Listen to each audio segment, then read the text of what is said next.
Phương Hàn. Phương Hàn, sao lại ở đây nhặt ve chai thế này? Cô là Triệu Thanh Nhã. Sao? Thấy ta bây giờ cao quý như vậy, không nhận ra nữa sao? Thanh Nhã, vị nhặt ve chai. Thanh niên tài tuấn này là ai vậy? Sao không giới thiệu một chút? Phương Hàn, bạn trai cũ của em. Chào anh, tôi là Tiêu Thiểu Khôn, tổng giám đốc tập đoàn Tiêu Thị Giang Tỉnh, cũng là bạn trai của Thanh Nhã. Chào anh, tôi là Phương Hàn, người nhặt ve chai. Xin lỗi nhé, tôi thấy dơ bẩn.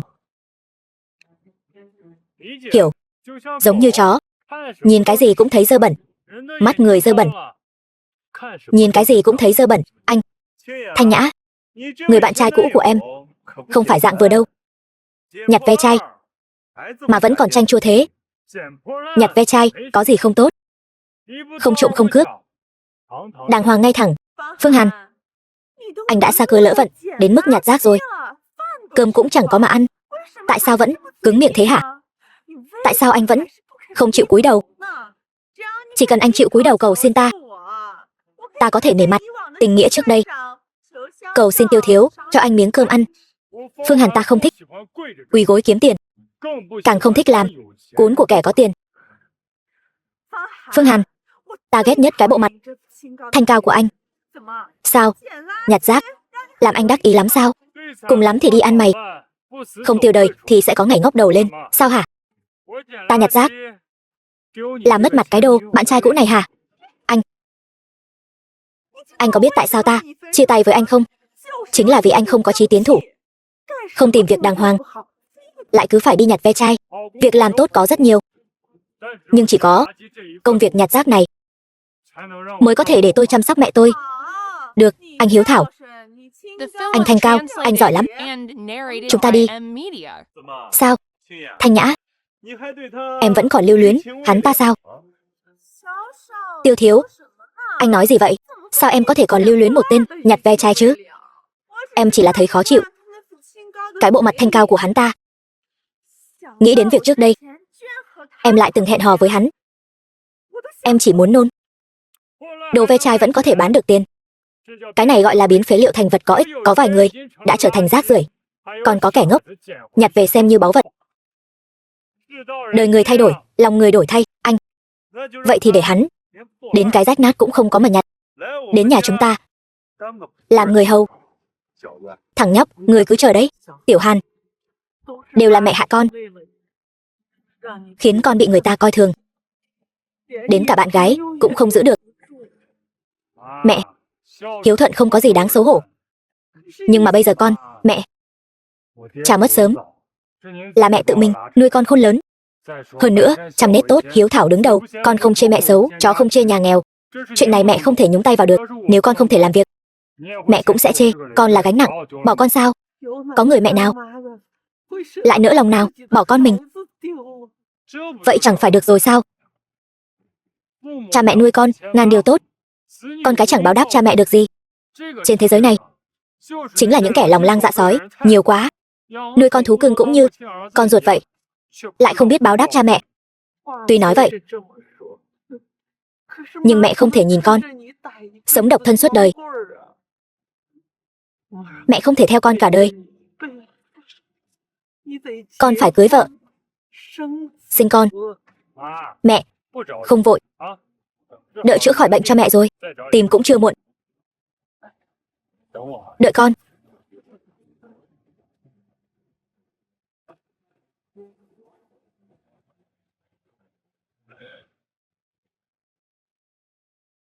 Ngọc,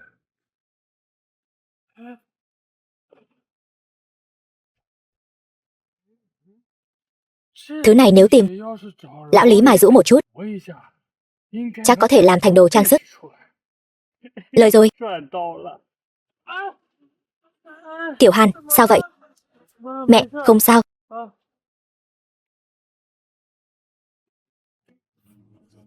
Đây là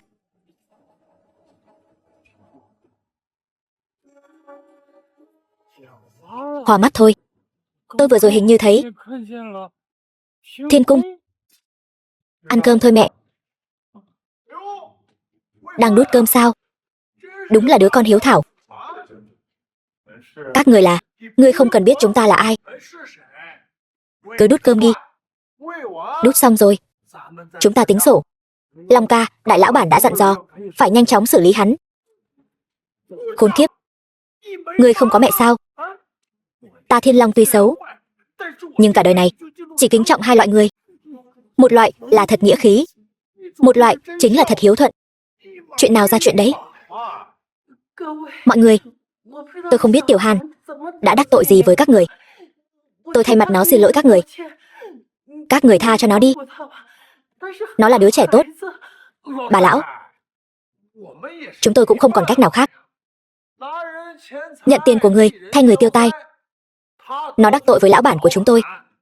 Yên tâm, chúng tôi không lấy mạng nó. Mẹ, ăn cơm đi. Là phúc không phải họa, là họa không tránh khỏi. Tiểu Hàn, mẹ không ăn. Con đi cầu xin bọn họ đi. Là Tiêu Thiểu Khôn sai các ngươi tới phải không? Người trẻ tuổi, cứng quá dễ gãy, miệng cứng quá dễ rước họa vào thân. Mấy anh em chỉ là dạy dỗ ngươi một chút, để ngươi biết có vài người ngươi không thể đắc tội.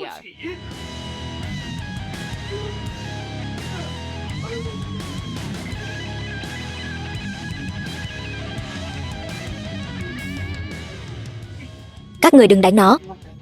Các người đừng đánh con trai tôi. Mẹ, mẹ ơi. Chầu trời đi. Không còn cách nào khác. Ai bảo ngươi đắc tội với Tiêu thiếu chứ? Chúng ta đi.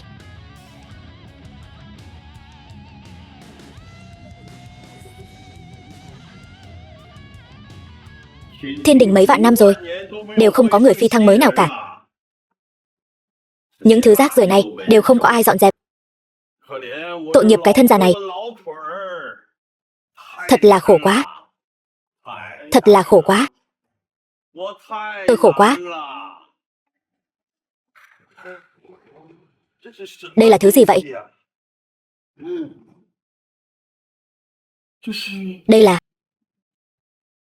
Đây là có người mới phi thăng rồi. Tỉnh dậy đi. Tỉnh dậy đi.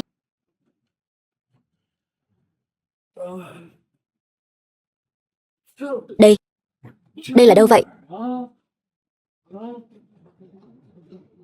Lão tiên sinh, ngài đang quay phim sao? Quay phim? Quay phim là gì? Đây là thiên đình. Ngươi đã vượt qua lôi kiếp, phi thăng thành tiên rồi. Thành tiên? Thành tiên gì chứ? Không đúng. Đây rõ ràng là thân phàm nhân. Làm sao có thể đến thiên giới được? Thiên giới? Ông nói đây là thiên giới. Trên đời này thật sự có thần tiên sao? Không được, tôi phải về. Mẹ tôi còn cần tôi chăm sóc. Tam giới lạnh. Thứ này, cư nhiên nhận ngươi, một phàm nhân làm chủ, tam giới lạnh. Cái gì vậy? Nghe nói, ai có thứ này là có thể qua lại thiên giới và nhân giới, không bị pháp tắc ràng buộc. Nhưng mà, từ khi thiên giới và nhân giới bị phân chia, nó đã biến mất rồi. Không biết vì sao, lại xuất hiện trên người ngươi. Nhưng mà, trên người ngươi cũng vô dụng thôi. 100 năm sau, ngươi thành cát bụi, nó tự nhiên cũng biến mất theo. Vậy tôi phải làm sao để về? Nắm chặt nó. Nguyên thần mặc niệm, nơi ngươi đến.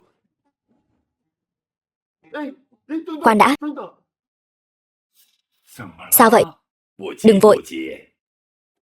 Tiểu tử, ngươi muốn thành tiên không? Không muốn. Tôi thành tiên rồi, thì mẹ tôi sẽ không có ai chăm sóc. Tiểu tử, thành tiên đâu phải chuyện 1-2 ngày. Ngươi phải tu luyện mới được.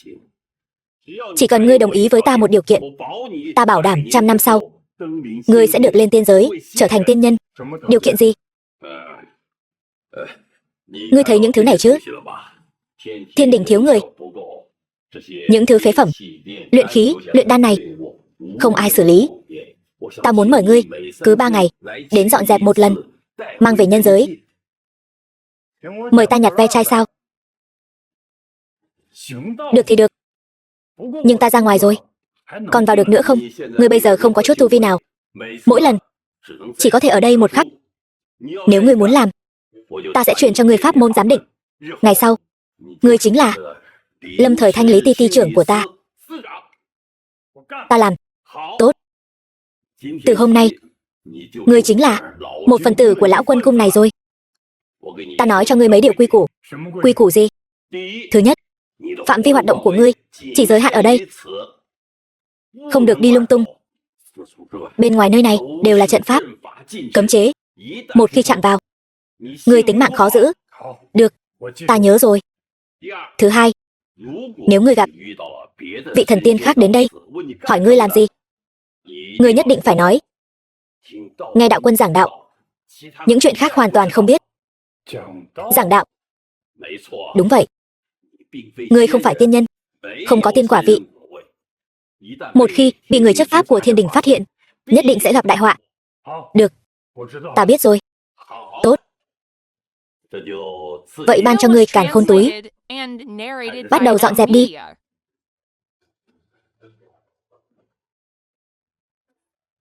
Lão thần tiên, những cái bình này là gì vậy? Đây là phế liệu luyện khí còn sót lại. Vậy những tờ giấy này thì sao? Vẽ bùa còn thừa. Còn cái này giống như cục phân thì sao? Cái này không được đụng vào. Sao không được đụng vào? Cái này sờ vào mềm mềm dính dính, người cũng không thấy hôi, trừ cái hình dáng giống cục phân ra. Cái này chính là cục phân. Chắc chắn lại là khiếu thiên thần khuyển, không giữ vệ sinh rồi. Lão thần tiên, ta rốt cuộc đã biết thiên đình các người tại sao không có người dọn vệ sinh rồi. Ca ca, thông cảm nhiều nhé. Cái túi càn khôn này, ngươi nhỏ máu nhận chủ là có thể thu vào trong cơ thể, mang theo tùy ý. Ta đã truyền cho ngươi thuật giám định. Lão phu xin cáo từ trước.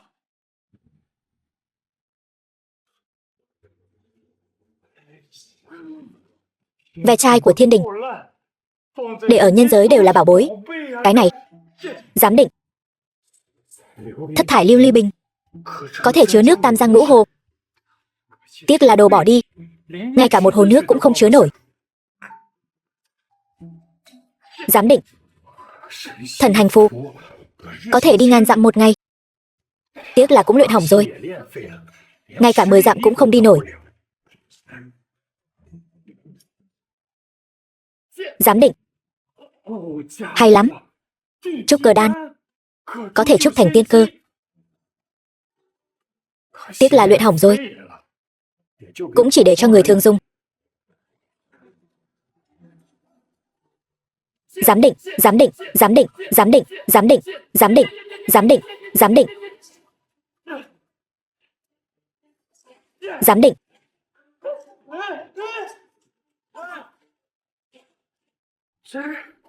Tiêu rồi, đã đến lúc rồi.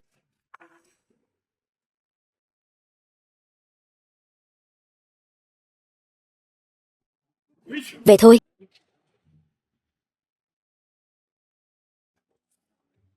Không phải mơ, ta thật sự đã đến tiên giới rồi. Tiểu Hàn, Tiểu Hàn.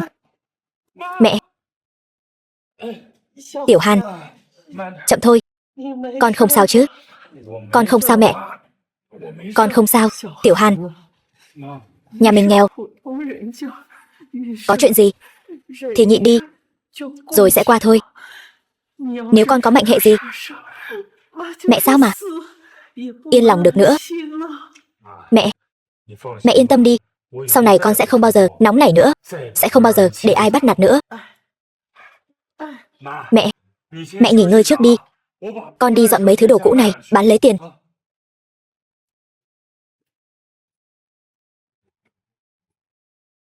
Túi càn khôn.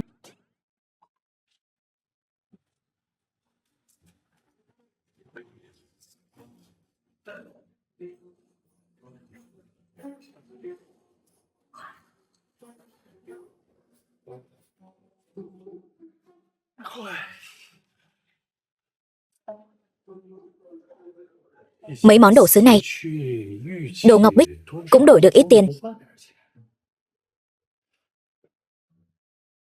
Nhưng thứ này, phải làm sao đây? Tiên nhân trúc cơ, phế phẩm. Ta nếm thử một chút. Chắc không sao đâu. Liều một phen.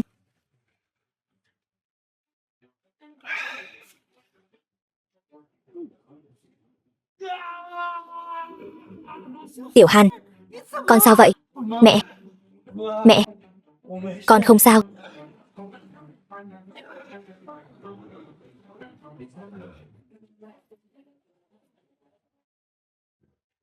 Sức mạnh của ta hình như tăng lên rồi. Quả nhiên hiệu nghiệm.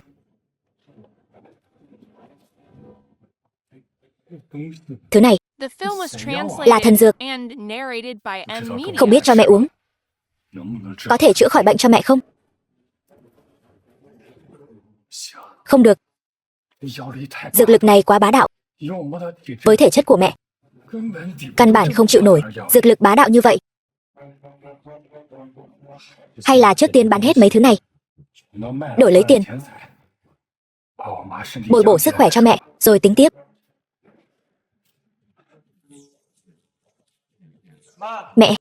Mẹ ở nhà nghỉ ngơi, con đi bày hàng đây. Bực mình quá. Thằng nhặt ve chai đó cũng dám coi thường em. Giận gì chứ? Anh đã sắp xếp rồi. Một thằng nhặt ve chai, anh chỉ cần một câu là có thể khiến hắn không có chỗ dung thân ở Giang Tỉnh nữa. Tiêu thiếu chu đáo quá. Nhưng mà người ta không muốn anh đuổi hắn đi. Sao? Em sót sao? Sót gì chứ? Hắn ta thích lượm ve chai. Em chỉ muốn hắn cả đời nhặt ve chai thôi. Xem hắn sau này còn vanh váo trước mặt em thế nào được nữa. Được. Anh nhất định sẽ để em tọa nguyện, để thằng nhóc đó quỳ mọp dưới chân em. Cảm ơn Tiêu thiếu. Anh đã làm em hài lòng rồi. Vậy thì em làm anh hài lòng thế nào đây? Tiêu thiếu, anh đã cướp bạn gái của cậu ta rồi. Không đủ sao? Điều này tất nhiên là không đủ. Tiêu thiếu, xin lỗi, tôi cái gì cũng không thấy. Hỗn xược, không biết gõ cửa trước khi vào sao? Chúng ta tiếp tục nào. Tiêu thiếu. Hỗn xược, ngươi muốn chán sống sao? Tiêu thiếu, tôi đã gõ cửa rồi mà. Ta cho ngươi vào sao? Cút ra ngoài, đồ không biết điều.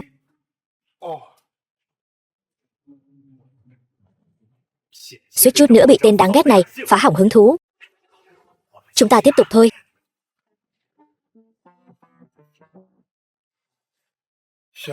Tiêu thiếu, tôi có thể vào không? Vào đi. Nói đi. Tiêu thiếu, chuyện ngài giao phó chúng tôi đã lo liệu xong rồi. Tên nhóc đó bị chúng tôi đánh cho một trận tơi bời. Nói xong chưa? Nói xong rồi. Nói xong rồi. Cút cho khuất mắt ta. Lan đi.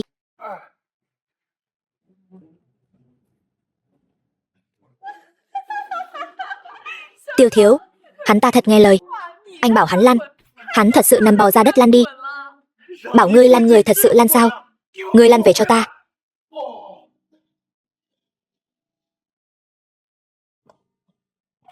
Tiêu thiếu, tên nhóc đó có phản ứng gì không? Tiêu thiếu, đó chỉ là một tên ngốc, nhưng mà lại khá hiếu thảo. Bị chúng tôi đánh cho một trận, cũng không nói lời nào nặng nề. Được, không có việc gì thì ngươi cứ để mắt tới hắn ta. Nếu tên nhóc đó đổi việc thì ngươi cứ phá cho ta. Thanh Nhã đã nói rồi, phải để cho tên nhóc đó cả đời nhặt ve chai, bán ve chai. Đi đi. Vâng, Tiêu thiếu. Tiêu thiếu, người của anh khá trung thành đấy chứ. Trung thành cái nỗi gì? Chẳng qua là ta cho nhiều tiền thôi. Mà loại người này vẫn nên nuôi thêm vài tên. Chỉ cần cho tiền cái gì cũng dám làm. Tiêu Thiếu, em thích không phải là tiền của anh. Em thích chính là loại người như anh, Hồ Phong Hoán Vũ, khí thế nắm giữ toàn cục. Vẫn là em hiểu anh. Thần dược tuyệt thế, cường thân kiện thể, chữa bách bệnh. Người nghèo không lấy một xu, người giàu 10 vạn một viên. Cường thân kiện thể, tiêu trừ bách bệnh. Người nghèo không lấy một xu, người giàu 10 vạn một viên. Kẻ lừa đảo, trời ơi, tên nhóc này còn giỏi bịp bợm hơn cả ta. Xem thử nào.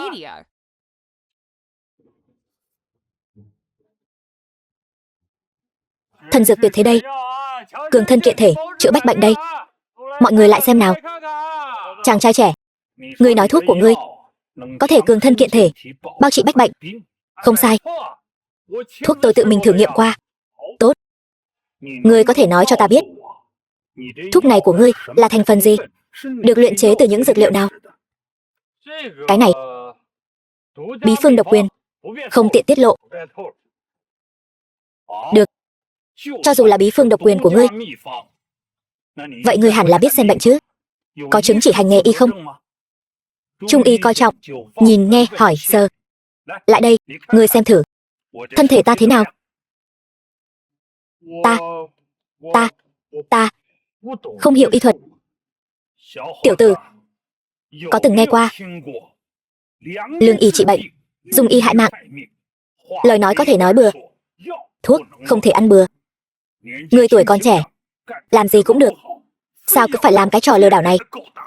Thật sự có người uống thuốc của ngươi, xảy ra vấn đề gì, ngươi gánh nổi trách nhiệm sao?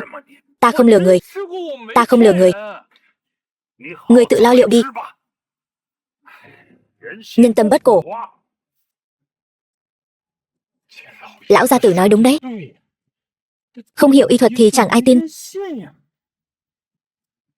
Xem ra chỉ có thể 3 ngày sau lại đi tìm lão thần tiên, học chút y thuật. Tiểu tử, cái thứ ngươi làm ra này dùng để làm gì? Lão thần tiên, cái này sao gọi là phân loại đồ bỏ đi? Ta thấy các loại vật phẩm phế thải của thiên đình đều chất đống lung tung. Có vài loại đan dược còn có độc, gà vịt ăn vào là toi mạng luôn. Cho nên ta muốn phân loại chúng. Có chút ý tứ. Phân loại thế nào? Lão thần tiên ngài xem, tổng cộng có 4 màu. Cái màu lam này dùng để luyện khí, bất kể là pháp bảo hay pháp khí, dù là luyện hỏng hay là vật liệu thừa, đều có thể bỏ vào đây. Ngài lại xem cái màu xám này. Cái màu xám này dùng để luyện trận, bất kể là trận pháp hay trận kỳ, ngọc phù hay phù chú, đều có thể bỏ vào đây. Cái màu lục này dùng để luyện đan, những đan dược phế thải đều có thể bỏ vào đây. Cuối cùng là cái màu đỏ này, dùng để chứa vật phẩm nguy hại, cần xử lý đặc biệt. Ví dụ như độc đan, phù văn quỷ dị. Phân loại như vậy sẽ tiện cho tiểu tử sắp xếp ở nhân gian. Không tệ, không tệ, ý tưởng hay. Ta sẽ tâu lên thiên đế. Cách này nên được áp dụng ở thiên đình ta. Tiểu tử, việc này tính cho ngươi một công. Ngày sau, thiên đế ắt sẽ ban thưởng. Lão thần tiên, ngày thường ngồi thiền luyện đan, cần phải canh thời gian. Ta có một món đồ nhỏ của nhân gian. Ngươi xem này, xoay một vòng là 12 canh giờ. Còn có thể đặt giờ nhắc nhở. Dâng lên lão thần tiên, lấy chút lòng thành. Tiểu tử, có lòng rồi. Tiểu tử, thấy người nỗ lực cần mẫn như vậy, có nhu cầu gì? Có thể xin bản tiên một điều. Lão thần tiên, gia mẫu bệnh nặng nhiều năm, tứ chi gân mạch teo lại. Con muốn xin lão thần tiên học chút y thuật. Niệm tình ngươi một lòng hiếu thảo, truyền cho ngươi một hiên viên bách thảo chân kinh. Người thời thượng cổ hiểu biết về đạo, thuận theo âm dương, hài hòa với thuật số, ăn uống điều độ, sinh hoạt có thường, không làm việc quá sức, nên hình thể và tinh thần đều tốt, mà sống trọn vẹn tuổi trời, một đời trường thọ.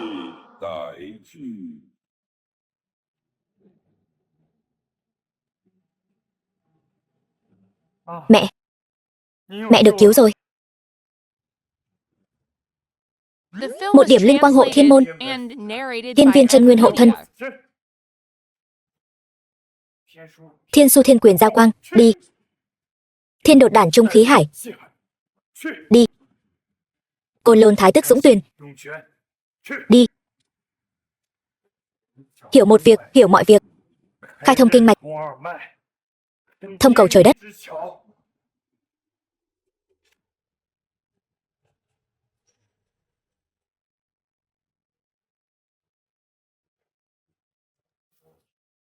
Dễ chịu quá. Người mẹ, 10 năm nay chưa từng nhẹ nhõm như vậy. Mẹ thử cử động xem, đứa trẻ ngốc này. Mẹ liệt 10 năm rồi, làm sao mà cử động được? Mẹ, con gặp được thần tiên, người đã truyền y thuật cho con, để mẹ nối lại gân mạch, khôi phục như ban đầu. Mẹ thử xem, đứa nhỏ ngốc này, nào có thần tiên nào.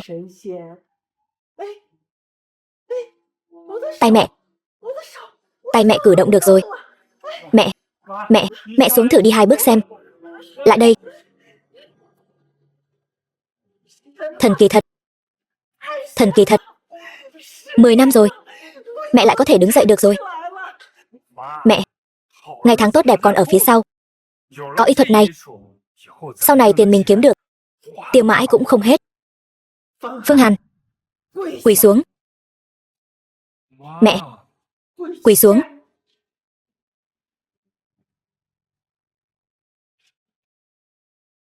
Tiểu Hàn, bản lĩnh của con càng lúc càng lớn.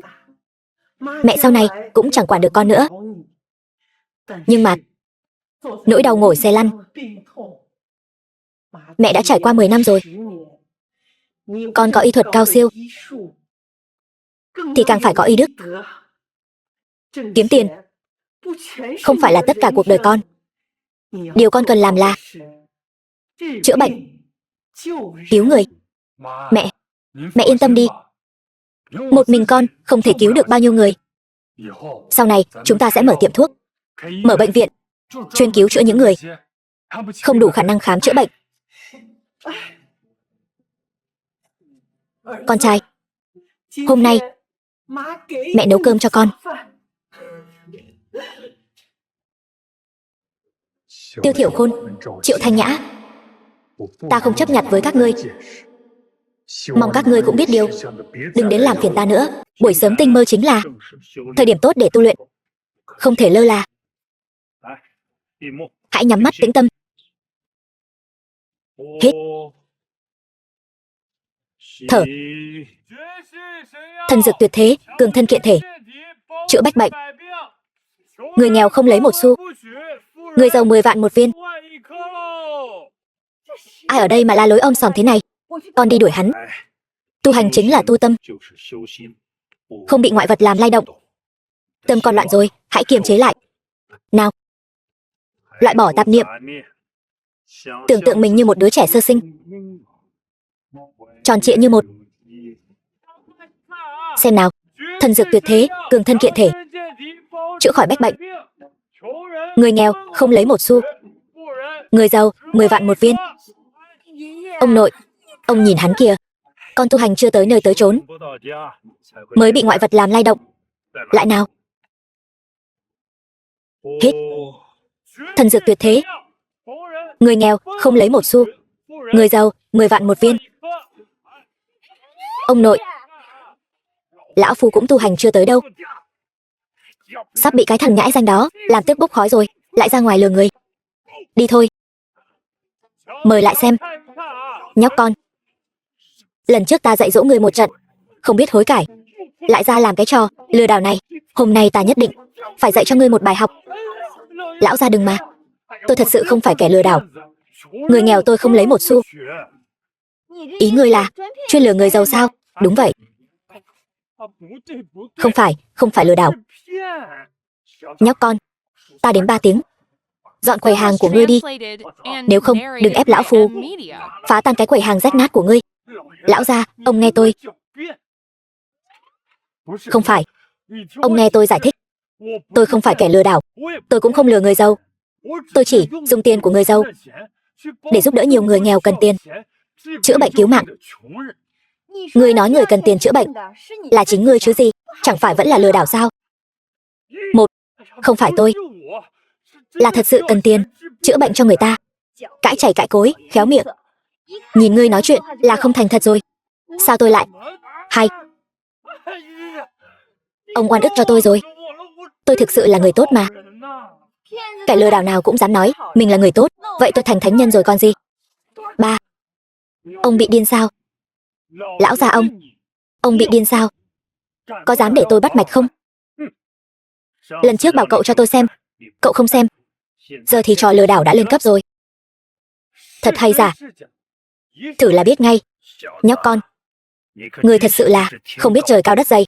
Không thấy hoàng hà thì không cam lòng mà. Cho ngươi bắt mạch cũng được. Nhưng nếu ngươi nói không ra ta bệnh gì thì giang tỉnh này ta cho ngươi không sống được. Vàng thật không sợ lửa. Lão gia, mời.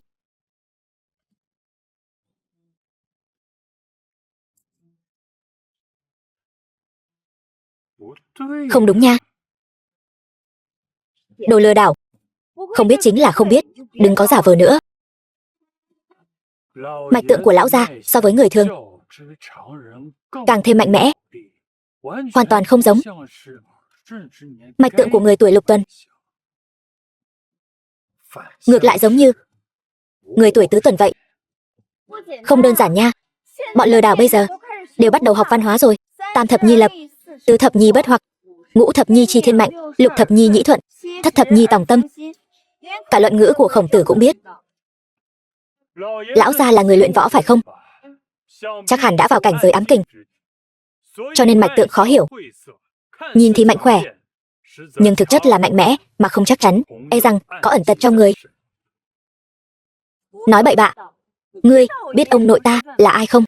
Bác sĩ bảo vệ sức khỏe bên cạnh đã có 8 người, trong đó không thiếu quốc y thánh thủ.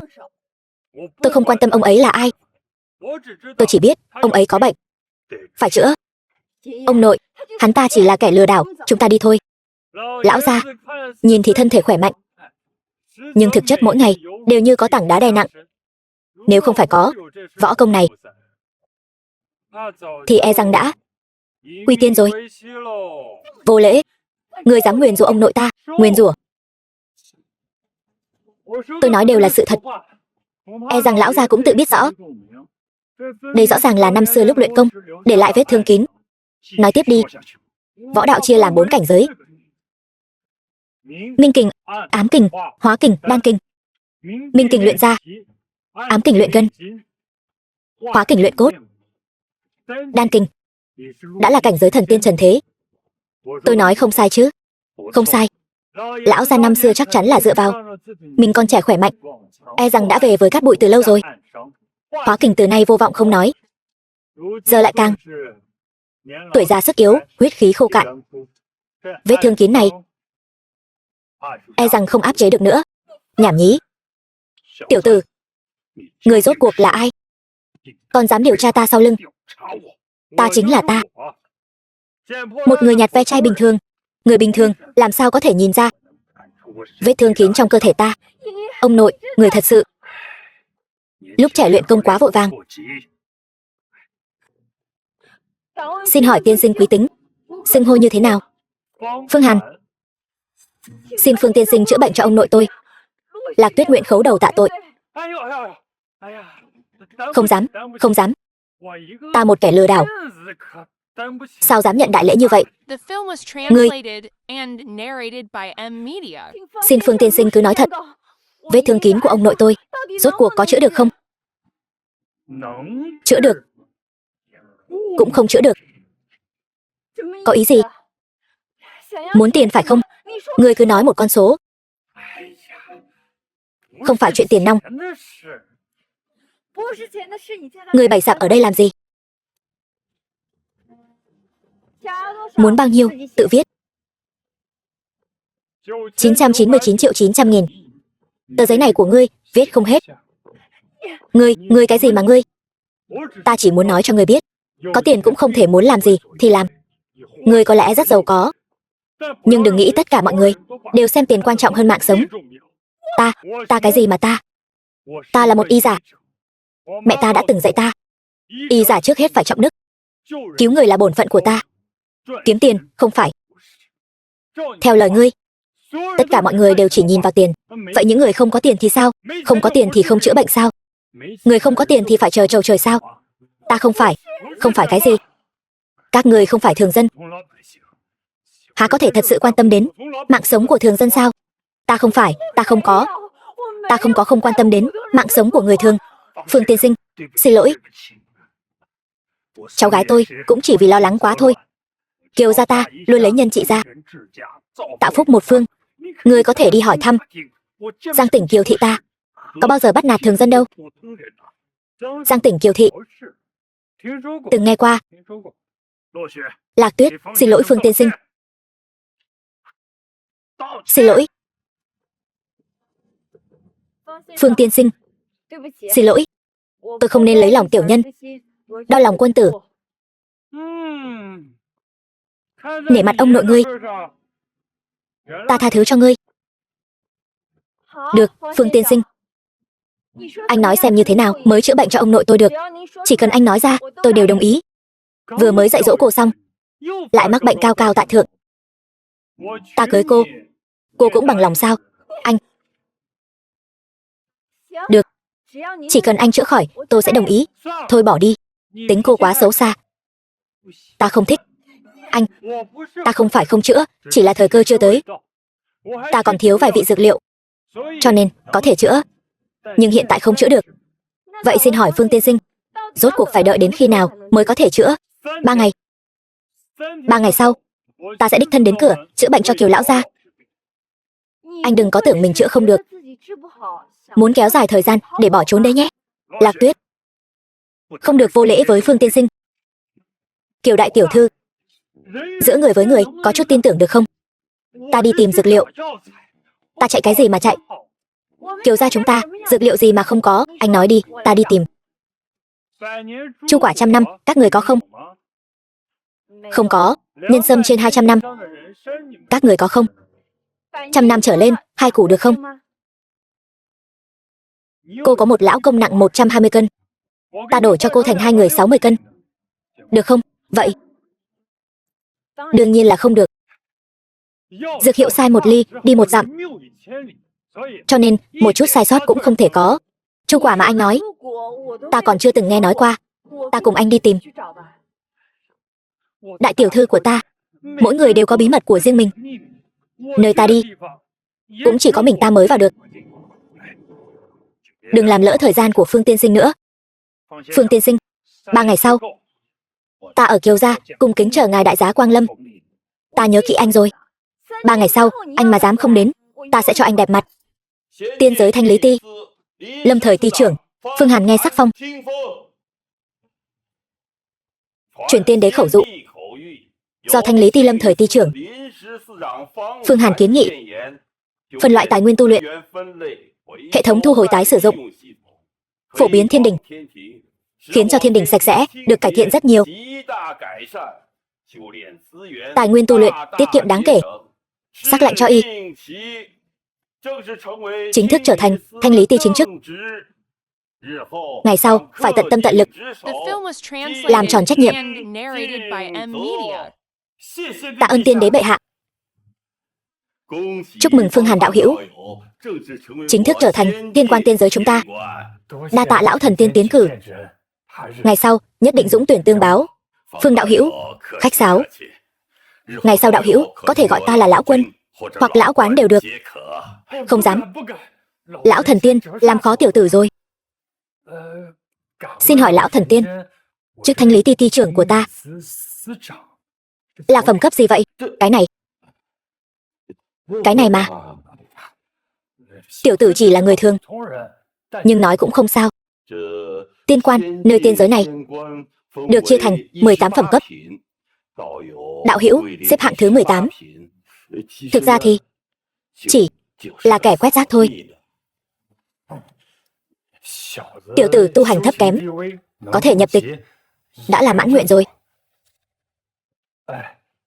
Lão tiên sinh, nhân gian linh khí loãng, tu luyện gian nan, có được linh dược nào có thể giúp tôi tu hành không?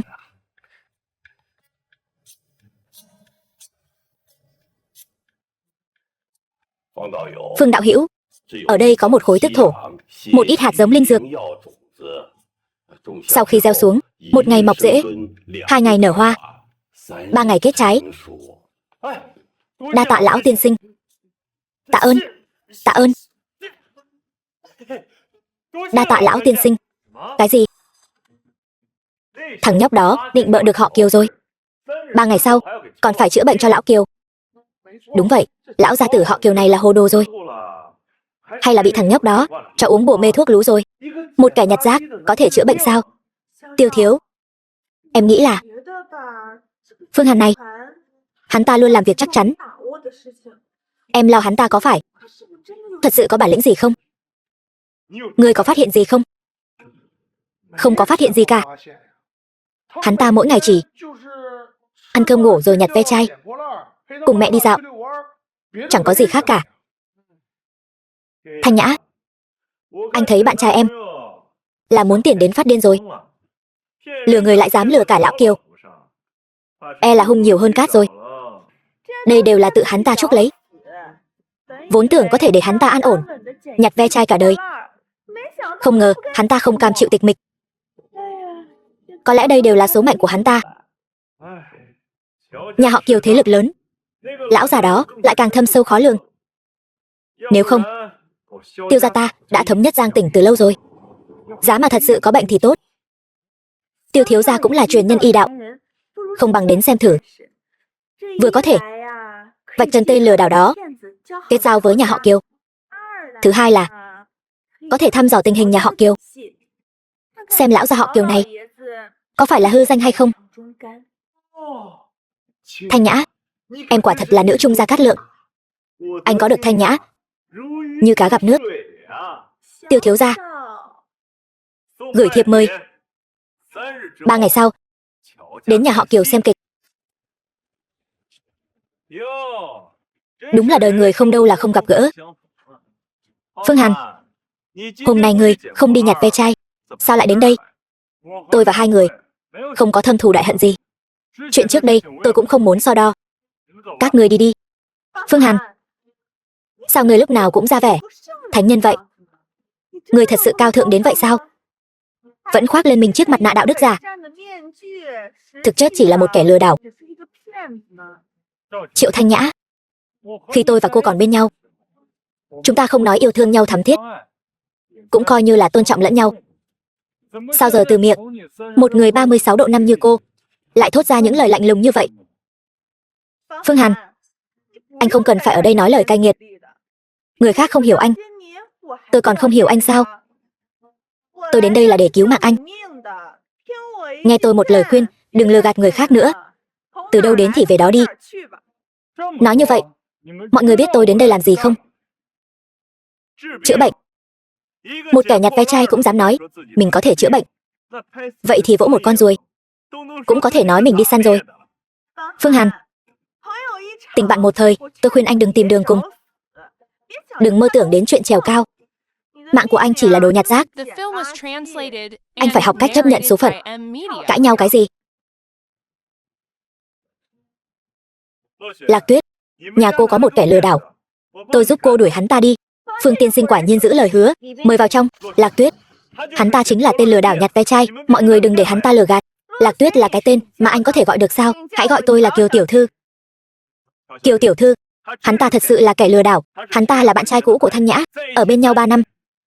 Thanh Nhã là người rõ nhất, có phải không Thanh Nhã? Đúng vậy Kiều tiểu thư, tên Phương Hàn này hắn ta thật sự chính là một tên nhặt ve chai.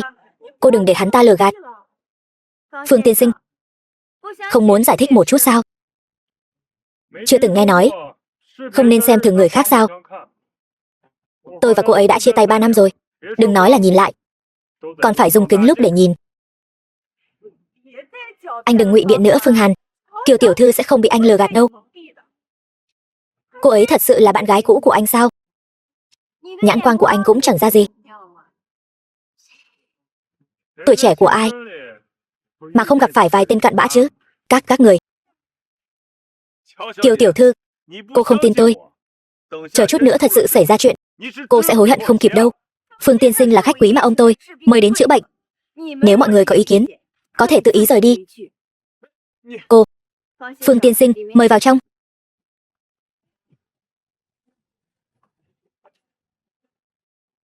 Được. Xem tôi vào đó vạch trần anh thế nào. Phương tiên sinh, Tiêu thiếu gia và nhà họ Kiều chúng tôi là thế giao, nghe nói tôi không được khỏe, nhất định phải đích thân đến xem. Không phải là không tin tưởng tiên sinh. Kiều lão gia là người làm y không phân ranh giới, mọi người cùng góp chí.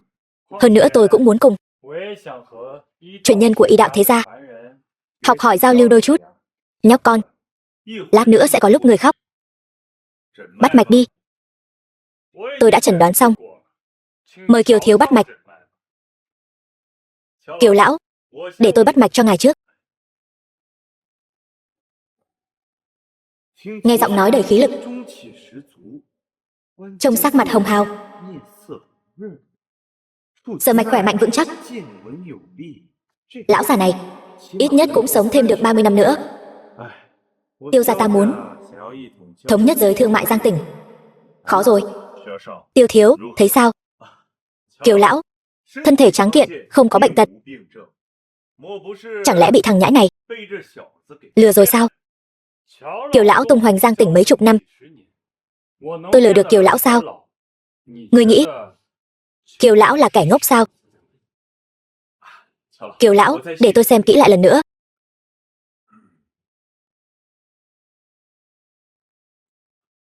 Để tôi xem lưỡi. Thực sự không nhìn ra vấn đề gì cả. Ta nhìn ông ấy cũng không giống kẻ bất tài vô học, nhưng muốn nhìn ra bệnh của Kiều lão còn kém xa lắm. Kiều lão, tôi dám chắc ngài thực sự khỏe mạnh. Tiêu thiếu, lui xuống đi. Có bệnh hay không? Thân thể của tôi còn không rõ sao?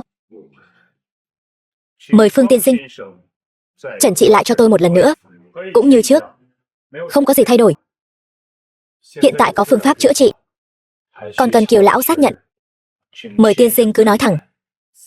Chứng bệnh này là ẩn mà chưa phát, tưởng chừng như không có gì, một khi phát tác thì giống như nước sông vỡ đê, không thể cứu vãn, cho nên phải dẫn ra mầm bệnh, làm mất đi sự hăng hái, phong bế nguồn bệnh, loại bỏ gốc bệnh, bồi bổ nguyên khí. Nhưng quá trình này sẽ vô cùng đau đớn, còn cần Kiều lão quyết định. Đã chữa trị thì không nghi ngờ. Ta mời Phương tiên sinh đến chính là tin tưởng tiên sinh, cứ chữa trị không ngại gì. Được rồi. Lạc Tuyết, lui ra sau. Một cây ngân châm xuyên thiên môn, đản trung, khí hải, dẫn. Lão gia, nhịn một chút. Xuyên. Ông nội, tôi đã nói thằng nhãi này không có ý tốt mà. Hắn ta muốn hại Kiều lão. Đây là bước đầu tiên của tôi, khơi dậy vết thương kín năm xưa của Kiều lão. Nếu Kiều lão không chịu nổi thì chỉ có thể phong bế lại, giống như thường lệ, chữa. Phương tiên sinh cứ tự nhiên chữa trị. Dù lão phu sinh hay tử, tuyệt đối không trách Phương tiên sinh nửa lời. Cơ hội đến rồi. Lão già này chán sống rồi. Vậy thì đừng trách ta nuốt chửng Kiều gia. Hiên viên cửu châm dung ngoạn toàn thân. Đi. Phương tiên sinh, ông tôi thế nào rồi? Vết thương kín năm xưa của Kiều lão tổn thương gân mạch, dẫn đến kinh mạch bị tắc nghẽn. Ta bắt buộc phải dẫn động vết thương kín, đả thông kinh mạch, tiến hành tu phục. Thống khổ khó chịu, nhưng mà không có nguy hiểm tính mạng. Kinh mạch câu thông. Thu. Ông nội cảm thấy như thế nào? Tuy rằng cảm thấy toàn thân hư nhược, nhưng trước đó dường như có một tảng đá khổng lồ. Hiện tại tảng đá khổng lồ đã biến mất, thoải mái không ít. Phương tiên sinh, sức khỏe ông nội ta khi nào mới có thể khôi phục? Sức khỏe Kiều lão còn kém bước cuối cùng. Dưỡng. Ta kê một phương thuốc, dùng chu quả, nhân sâm 200 năm trở lên làm thuốc, dưỡng thương 1 tháng. Sức khỏe Kiều lão không những có thể khôi phục như lúc ban đầu, còn có thể càng tiến thêm một bước, võ học chuyển hóa lực. Nói hay lắm. 200 năm. Những thứ này vô cùng quý giá. Đi đâu tìm? Kiều lão già thân thể e là dưỡng không tốt rồi. Ta có. Phương Hàn, ngươi đừng nói đùa. Ngươi nghèo đến mức phải ở tầng hầm, còn ở đây làm bộ làm tịch.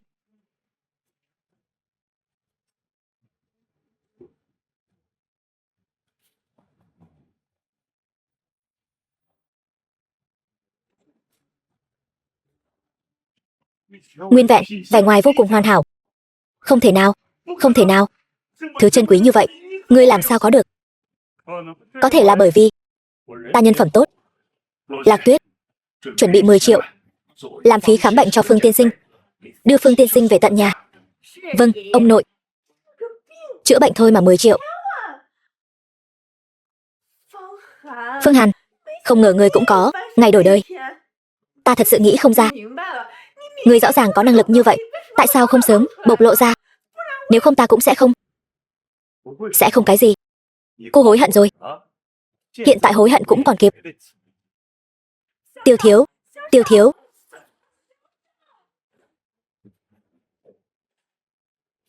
Phương tiên sinh y thuật cao siêu, cớ chi phải bày sạp, chịu cảnh gió thổi phơi nắng. Chi bằng làm cho nhà họ Kiều ta thế nào? Quen rồi. Mẫu thân có lạnh, có y thuật này nên mở y quán, tạo phúc một phương. Phương tiên sinh có lòng nhân ái, không biết thừa kế từ thầy nào. Có thể là theo thần tiên truyền thụ. Kiều lão, xin ngài một việc. 10 triệu đó có thể lấy ra 9 triệu, thành lập quỹ, giúp đỡ những người không có tiền chữa bệnh. Phương tiên sinh, không phải anh còn ở tầng hầm sao? Sao lại? Ta quen nghèo rồi. Hơn nữa bỗng dưng giàu có, không có khả năng giữ của là họa chứ không phải phúc. Sau này, mỗi khi tôi kiếm được một phần tiền, tôi chỉ lấy một phần trong đó. 9 phần coi như hồi đáp lại cho xã hội. Tốt. Lạc Tuyết, tiên sinh xuất ra 9 triệu. Kiều thị ta sẽ xuất thêm 9 triệu nữa. Cùng nhau thành lập quỹ cứu trợ. Tiêu thiếu, cậu nghe tôi giải thích đã Tiêu thiếu. Này Tiêu thiếu.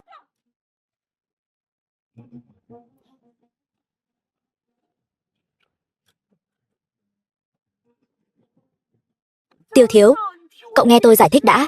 Cô có gì hay ho mà giải thích. Người yêu cũ của cô, đường làm quan rộng mở. Cô còn không mau đi nịnh bợ đi. Tiêu thiếu, cậu nói gì vậy? Người ta đối với cậu là một lòng một dạ đó. Tiêu thiếu, tôi vừa rồi không phải hối hận, mà là hận. Tên Phương Hàn này thật là tâm cơ, giấu cũng quá kỹ. Tôi quen biết hắn ta bao nhiêu năm rồi, mà không biết lai lịch của hắn ta. Không sai. Quá kỳ lạ.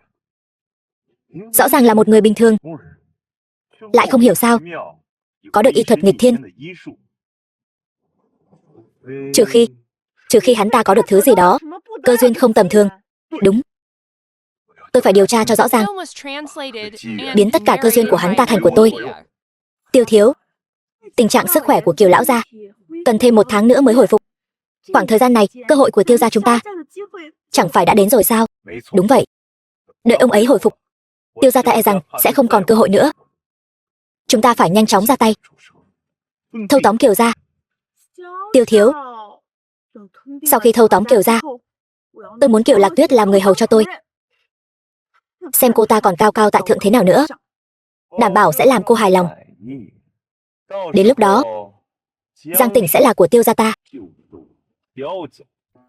Phương tiên sinh, không biết đã có gia đình chưa vậy? Trước đây, tôi nghèo rớt mồng tơi. Người bạn gái duy nhất thấy thương tôi, không muốn tạo thêm áp lực cho tôi. Thế là đi theo Tiêu Thiểu Khôn rồi. Phương Hàn, cái miệng của cậu chỉ giỏi bịa chuyện. Phương tiên sinh, phẩm hạnh cao khiết, nhất định sẽ có người bạn đời tốt. Ta có một đứa cháu gái, dịu dàng lương thiện, dung mạo cũng tạm được. Ông nội, ông nói gì vậy? Lương thiện thì tôi tin, Còn dịu dàng, tôi lại không thấy. Phương Hàn, cậu nói lại lần nữa xem, tôi chỗ nào không dịu dàng? Chỗ nào không dịu dàng? Mắt cậu mù sao? Đúng, mắt tôi mù. Đại tiểu thư chỗ nào cũng tốt. Chỉ là tôi quen phóng túng rồi, không muốn có được cô. Phương Hàn, cậu chán sống rồi. Chuyện của bọn trẻ tôi không hiểu. Phương tiên sinh, tôi đi nghỉ trước. Mọi người cứ từ từ trò chuyện, cứ từ từ mà nói chuyện. Ông nội, đều tại anh. Kiều đại tiểu thư, cô tuổi tuất, thấy ai cũng cắn. Cắn anh đấy. Để anh làm người cung phụng, anh không làm. Để anh cưới ta, anh cũng không chịu. Anh muốn làm gì?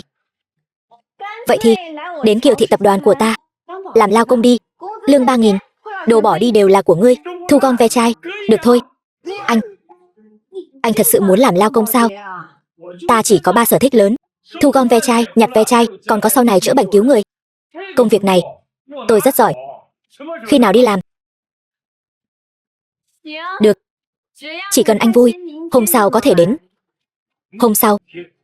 Hôm sau không được. Ta còn đồ ve chai chưa bán hết. Vậy thì đợi ngươi bán hết ve chai, rồi hãy đến, được chứ? Có một việc, tôi phải hỏi rõ trước. Cô nói lương tháng 3.000 là trước thuế hay sau thuế? Sau thuế. Có đóng bảo hiểm xã hội không? Chúng tôi là doanh nghiệp chính quy. Có. Còn lương hưu? Có. Còn có cả kỳ nghỉ nữa. Có lương không? Có cổ phần không? Tiềm năng thăng tiến thế nào? Có điều chỉnh lương định kỳ không? Có cần phải chấm công hàng ngày không? Phúc lợi của nhân viên tốt không? Một ngày làm việc mấy tiếng? 996 thì tôi không làm đâu. Cút.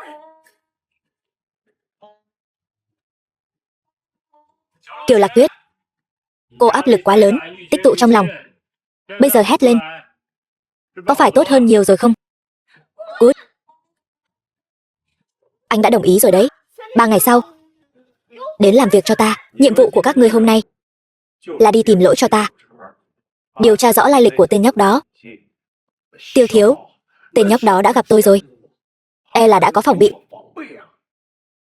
Biết lợn bị làm thịt thế nào không? Ngu ngốc, Tiêu Thiểu Khôn ta thông minh một đời, sao lại nhận mấy tên ngu ngốc các ngươi? Tôi hiểu rồi. Ngụy trang. Mấy ngôi sao lớn mấy chục triệu fan, đeo kính râm vào, không ai nhận ra được. Chúng ta cũng đeo vào. Ta không cần biết các ngươi dùng cách nào. Hãy điều tra rõ cho ta 3 việc. Tiêu thiếu, ngài cứ dặn dò. Thứ nhất, làm rõ y thuật của tên nhóc đó, từ đâu mà có. Thứ hai, hắn ta làm sao có được những dược liệu quý giá như vậy. Thứ ba, điều tra rõ ràng xem sau lưng hắn có cao nhân nào không. Tiêu thiếu gia, ngài cứ yên tâm. Thằng nhãi đó tay trói gà không chặt. Nó mà dám không nói, chúng tôi đánh cho đến khi mẹ nó cũng không nhận ra. Đi đi, ta đợi tin của các ngươi.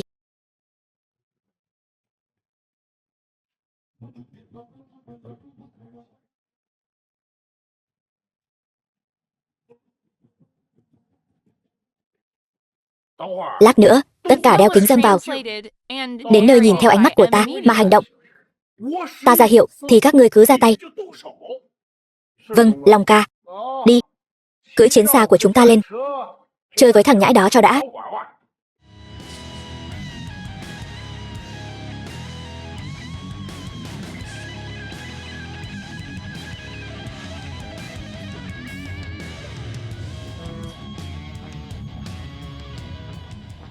Long ca, chúng ta bắt xe đi. Cầm miệng.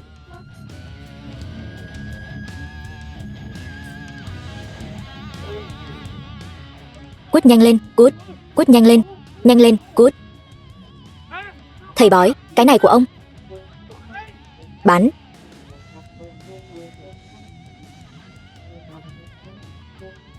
Nhóc con, miếng ngọc này của cậu bán thế nào?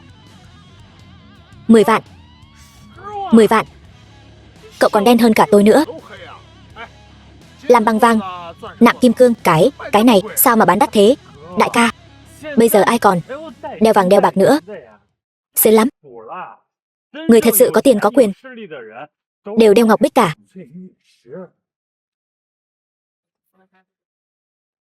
Tôi mà đeo vàng chẳng phải trông rất kém sang sao? Chưa đeo bao giờ. Không biết. Vậy thì cái này của ông bán đắt quá. Tôi nói một con số. 1 khối 20. Đại ca, đừng nói đùa chứ. Đây chính là tiên ngọc cực phẩm. Nghe nói là ở tiên giới, dùng để luyện khí, đeo vào người có tác dụng cường thân kiện thể dưỡng nhan. Ông chê đắt, tôi còn chê đắt hơn nữa là. Được, chọn 5 khối đi, có ngay. 1, 2, 3, 4, 5. Đại ca, tổng cộng 55 vạn. Tiền mặt hay chuyển khoản? Nhóc con, ngọc của cậu có đảm bảo là hàng thật không? Đại ca, ý ông là gì? Không có ý gì cả. Tôi chỉ hỏi cậu, ngọc này có đảm bảo là thật không thôi. Người đến đây đều biết tôi thường xuyên bày hàng bán đồ ở đây, chẳng lẽ lại bán ngọc giả cho ông sao? Tôi chỉ hỏi cậu, miếng ngọc này rốt cuộc có phải thật không thôi? Cậu nói nhảm gì thế? Cậu cố tình gây sự phải không? Rốt cuộc cậu có mua không? Nếu ngọc của cậu là thật thì tôi đương nhiên mua rồi. Nếu nó là giả, tôi ăn nó được chưa? Cậu ăn nó? Tôi không tin đâu. Cậu ăn thử một miếng xem. Nếu cậu thật sự ăn nó, tôi tin. Nếu nó là thật tôi sẽ mua. Tôi nhìn ra rồi. Ngươi muốn kiếm chuyện phải không? Vậy còn phí lời làm gì? Ngươi làm vỡ ngọc của ta. Long ca không sao chứ?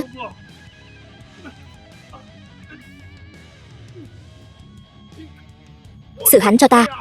Long ca, không phải anh bảo xem sắc mặt rồi hành sự sao? Hắn dám ra tay trước, xử hắn cho ta.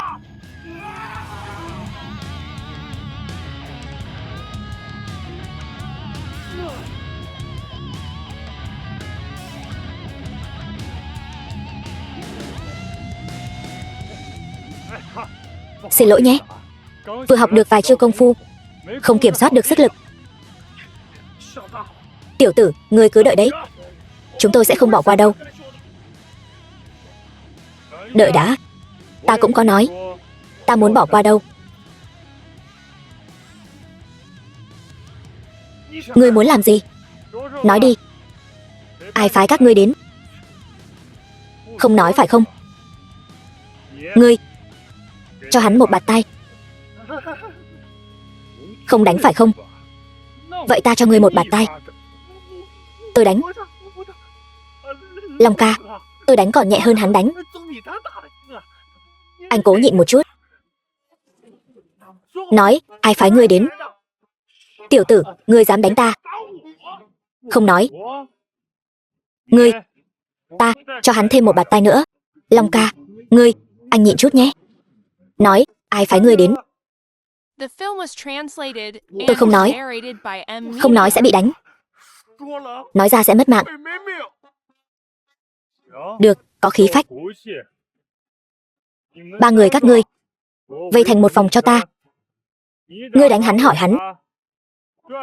Xoay vòng cho đến khi có người nói thì thôi. Nói, ai sai khiến ngươi đến? Nói, ai sai khiến ngươi đến? Nói, ai sai khiến ngươi đến? Nói, ai sai khiến ngươi đến? Nói, ai sai khiến ngươi đến? Nói, ai sai khiến ngươi đến? Nói, nói, nói, nói, nói, nói, nói.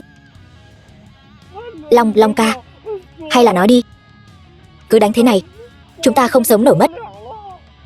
Phải đó Long ca, anh xem mặt tôi, đã thành đầu heo rồi. Được. Tôi nói, không cần nói nữa, ta.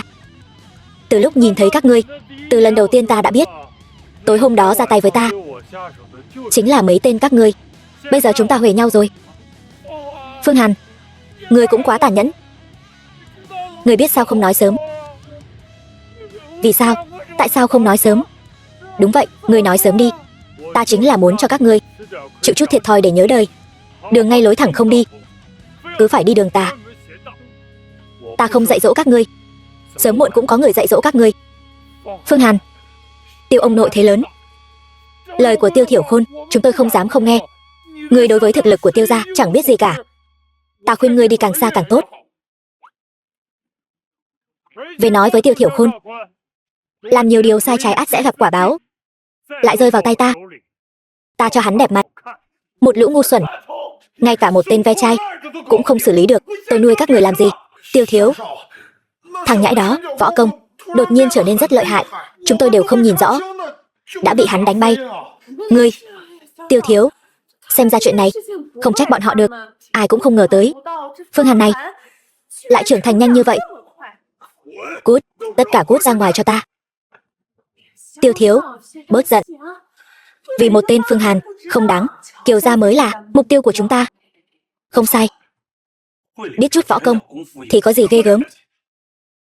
Tiêu gia ta có rất nhiều cao thủ cổ võ được mời về. Thậm chí còn có tiên sư Thiên Nguyên phái. Sớm muộn gì cũng xử lý hắn. Bên Phương Hàn thất bại rồi. Chúng ta phải nghĩ cách nhanh chóng khống chế Kiều Lạc Tuyết. Dù sao Kiều lão gia cũng không quản chuyện. Khống chế được Kiều Lạc Tuyết cũng đồng nghĩa với việc khống chế toàn bộ Kiều gia. Đúng vậy. Ta sẽ chuẩn bị 2 phương án. Mẹ ta có giao hảo với Kiều lão thái quân. Một mặt sẽ nhờ bà ấy liên lạc với lão thái quân để tiến hành hôn nhân. Bên chúng ta sẽ trực tiếp khống chế Kiều Lạc Tuyết, cho gạo nấu thành cơm. Kiều Lạc Tuyết cô ta sẽ không thể nào thoát khỏi lòng bàn tay ta. Nhưng Kiều Lạc Tuyết rất tinh danh và có năng lực. Muốn khống chế cô ta e rằng không dễ như vậy. Kiều gia bọn họ vẫn luôn muốn mở rộng ra thị trường nước ngoài. Nhưng chỉ có Bạch Gia Thiên Đô mới có thực lực như vậy. Ta sẽ mượn danh nghĩa của Bạch Gia, tặng cô ta đơn hàng trăm tỷ ở nước ngoài.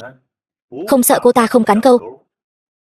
Hơn nữa, cho dù thất bại, chúng ta vẫn còn Kiều lão thái quân. Tiêu thiếu, tính toán như thần, cao minh. Kiều Lạc Tuyết, lần này xem cô chạy đi đâu. Phương Hàn, không ngờ công việc vệ sinh của cậu làm cũng được đấy chứ. Tất nhiên rồi, đều là nghề cũ của tôi. Tôi vẫn luôn. Đẹp không? Cái gì? Cái gì đẹp hay không đẹp? Tôi không biết cô đang nói gì. Có tật xấu mà không dám làm, lại còn vô sỉ. Cái gì mà có tật xấu không dám làm? Tôi nói là cái này của cô rơi dưới đất, cô còn cần hay không đây? Anh, trả lại cho tôi. Đây chính là dây tơ hồng, không thể làm mất được. Mau trả lại cho tôi. Anh chảy máu mũi rồi kìa. Không thể nào. Chuyện này.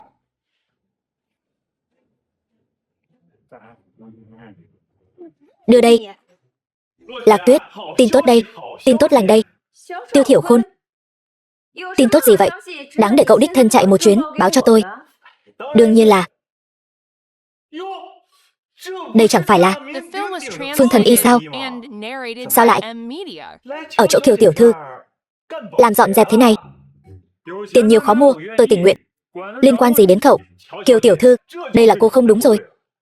Phương Thần Y có năng lực như vậy, sao lại để anh ấy làm dọn dẹp chứ? Nếu muốn làm, chi bằng làm tài xế cho tôi đi. Tôi trả cậu 5 vạn. Tiêu Thiểu Khôn, cậu không cần chia rẽ quan hệ của tôi và Phương Hàn. Cậu ấy thích làm gì là tự do của cậu ấy, tôi không can thiệp. Cậu có việc thì nói đi. Có một dự án 100 tỷ. Tôi muốn hợp tác với Kiều thị. 100 tỷ. Có chuyện tốt như vậy mà cậu lại nghĩ đến Kiều thị tôi. Đây chính là dự án của Bạch Gia Thiên Đô, thương mại hải ngoại. Tôi cũng muốn nuốt trọn một mình, nhưng nuốt không trôi. Toàn bộ Giang tỉnh có tư cách hợp tác với Tiêu gia tôi chỉ có Kiều thị thôi.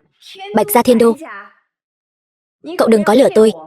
Chuyện lớn như vậy, sao tôi dám lừa cô chứ? Bạch thiếu gia, Bạch Phi Vân đã đến Giang tỉnh rồi. Tối nay 8 giờ sẽ đến hội sở của tôi. Tôi đến đây là để mời cô cùng đi. Đi thôi. Đại tiểu thư, tôi thấy tên nhóc này mắt đảo liên hồi, tinh thần bất định, rõ ràng là đang nói dối. Tôi đi cùng cô. Phương Hàn, cậu đừng có vu khống. Chuyện lớn như vậy, tôi dám nói bậy sao? Hơn nữa, đây đều là bí mật thương mại. Tại sao cậu lại được đi? Phương Hàn, cậu yên tâm. Chuyện liên quan đến Bạch Gia Thiên Đô, hắn ta chưa có gan lớn như vậy đâu. Lạc Tuyết, cô cứ đi trước đi.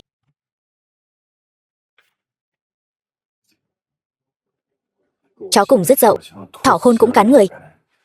Kiều lão gia, cây Định Hải thần châm này đã ngã xuống rồi. Tiêu thị lần này e rằng muốn làm một vố lớn, không thể không đề phòng. Đã trễ thế này rồi. Bạch thiếu gia, sao vẫn chưa đến? Bình tĩnh, đừng nóng vội. Máy bay bị hoãn, đang trên đường đến rồi. Chúng ta cứ uống chút gì đó trước đã. 1 triệu, Romani Conti. Nào, chúc mừng sự hợp tác của hai nhà chúng ta mở rộng ra nước ngoài. Cạn.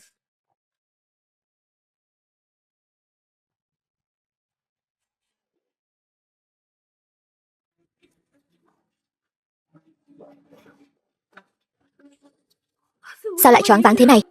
Choáng váng? Vậy là đúng rồi. Bạch gia căn bản không đến.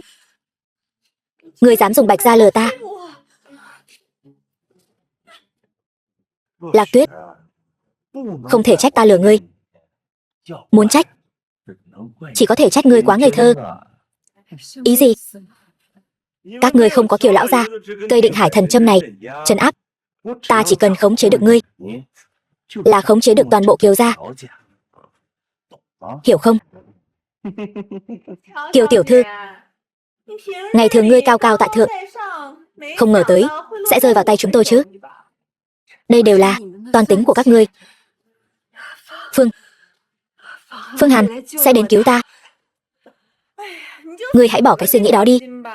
Cho dù tên nhặt ve chai đó có thể đến đây, Tiêu thiếu gia nên làm đều đã làm xong rồi. Ngươi yên tâm, vị trí trên danh nghĩa ta giữ lại cho ngươi. Thanh Nhã, ta thích sự hiểu chuyện của cô. Cô yên tâm, đợi ta khống chế được Kiều gia, thứ thuộc về cô, ta sẽ bồi thường gấp đôi cho cô. Vô sỉ, dù mất mạng ta cũng sẽ không để các ngươi được như ý. Lạc Tuyết, ta sợ ngươi ngay cả cơ hội để mất mạng cũng không có đâu.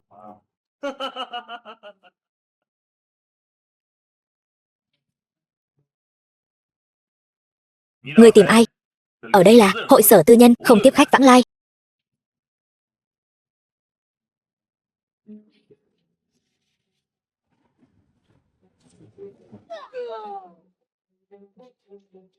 Lạc Tuyết, ngươi hãy cam chịu số phận đi. Hôm nay không ai có thể cứu được ngươi. Tiêu Thiểu Khôn, ngươi thử động vào cô ấy xem. Phương Hàn, sao ngươi vào được đây?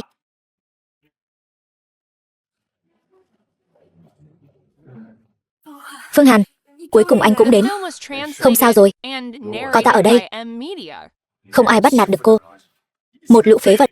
Người đâu? Người đâu? Đừng kêu nữa. Người của ngươi đã bị ta giải quyết triệt để rồi. Tiêu Thiểu Khôn, chuyện hôm nay ngươi muốn giải quyết thế nào? Giải quyết thế nào là sao? Ta chẳng qua chỉ mời Kiều tiểu thư uống rượu thôi mà. Chẳng có chuyện gì xảy ra cả. Ngươi có thể làm gì được ta? Đúng vậy. Kiều tiểu thư tự mình không uống được rượu, liên quan gì đến chúng tôi? Tiêu Thiểu Khôn, ngươi hết lần này tới lần khác khiêu khích ta, bây giờ đã hoàn toàn chạm đến giới hạn của ta. Vậy sao? Vậy ngươi có thể làm gì ta? Ta là đại thiếu gia của Tiêu gia. Ngươi có thể làm gì được ta?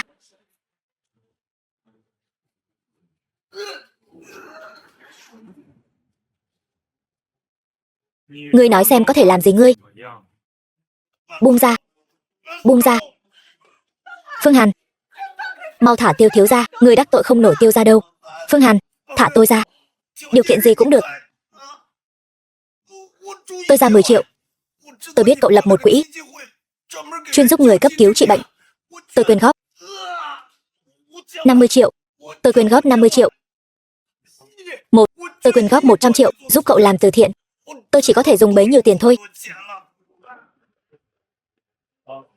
Tiêu Thiểu Khôn, không có chứng cứ, ta không thể làm gì ngươi.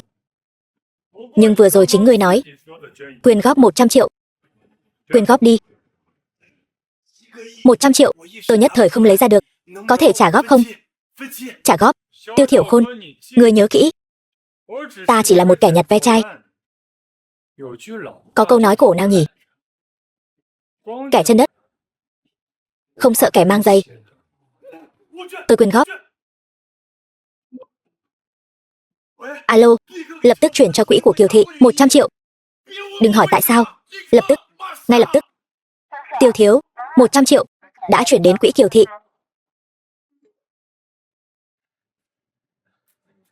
Tiêu Thiểu Khôn, hy vọng cậu tự lo liệu cho tốt. Lạc Tuyết, chúng ta đi. Tiêu thiếu, cậu không sao chứ? 100 triệu, sao tôi không sao được? Tôi phải tìm cao thủ, triệt để loại bỏ hòn đá cản đường này.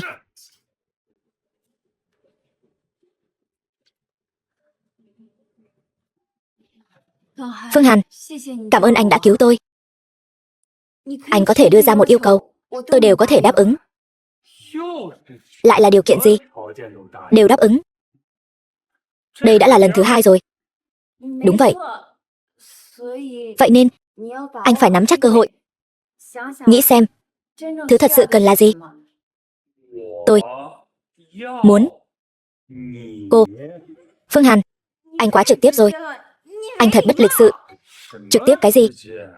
Tôi còn chưa nói hết mà. Còn lịch sự nữa chứ. Tôi muốn cô giúp tôi vận hành quỹ. Tôi muốn cô dùng 100 triệu đó với tốc độ nhanh nhất, giúp đỡ những người cần giúp. Cô đừng có mà tưởng tôi muốn thừa dịp người ta gặp nạn ép ân đòi báo đấy nhé. Anh. Được, tôi giúp anh. 100 triệu đó, anh không sót sao? Tiền bạc, ai mà chẳng thích. Sống không mang theo, mất mạng không mang theo được. Quân tử yêu tiền, nhưng lấy tiền phải có đạo lý. Số tiền bất nghĩa này phải dùng đúng chỗ, mới là không quên ý muốn lúc đầu. Phương Hàn, tôi thừa nhận, tôi thật sự đã xem thường anh. Được, tôi giúp anh. Sao lại nhanh vậy? Không phải là vì yêu tôi rồi chứ? Cút. Anh cút đi. Ở đây có một căn nhà. Đừng từ chối. Không phải cho anh, là cho dì. Dì lớn tuổi rồi, đừng ở dưới tầng hầm nữa. Đều phải tỉnh táo cho ta. Lát nữa Mã tiên sư của Thiên Nguyên môn sẽ đến.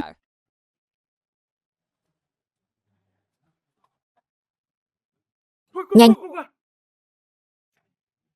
Trời không sinh ra Mã Thiên bảo ta. Đạo tiên tồn tại muôn đời, như đêm dài không dứt. Cung nghênh tiên sinh đại giá quang lâm.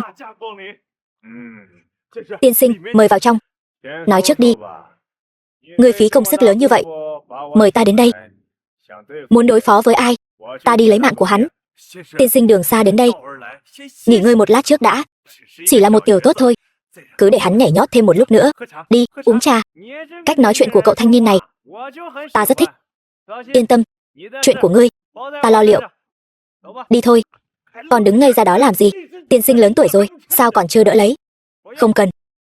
Tuy ta trông hơn 70 tuổi rồi, nhưng tu vi của ta đã phản phát quy chân rồi. Ngươi xem, tiên sinh quả nhiên là tiên pháp cao thâm. Ta nhìn tiên sinh chỉ mới 40 tuổi thôi, mà tên tiểu tử đó quyền cước rất lợi hại. Ngài tuyệt đối đừng chủ quan. Quyền cước, đó là thứ thấp kém nhất. Đợi ta lên, ta cho ngươi xem một màn. Tiên sinh, mời ngài ngồi. Đại Long, ngươi hãy thuật lại cho tiên sinh nghe về tên tiểu tử đó. Đại sư, tên tiểu tử đó ghê gớm lắm. Một quyền hai cước, ba người chúng tôi đều không thể đến gần. Hơn nữa động tác nhanh lắm, chúng tôi căn bản không nhìn rõ, liền bị hạ gục. Đó không gọi là bản lĩnh. Công phu quyền cước so với tiên gia công pháp mà ta tu luyện còn không đáng sách dép. Tiên sinh, hay là ngài biểu diễn một chút để tôi an tâm. Được, ta sẽ cho ngươi xem một chiêu cơ bản nhất. Ngươi đến đánh ta, điều này không thích hợp lắm. Bảo ngươi đánh thì đánh đi, ta còn không thèm nhìn. Ngươi căn bản không đánh trúng được đâu. Không, ý tôi là tôi chưa học võ công, nắm đấm không có lực. Được rồi, ngươi đi tìm một con dao.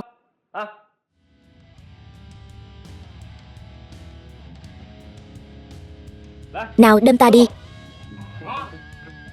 Đại sư, đây là đồ thật đó. Bảo ngươi đâm thì cứ đâm, sao lắm lời vậy?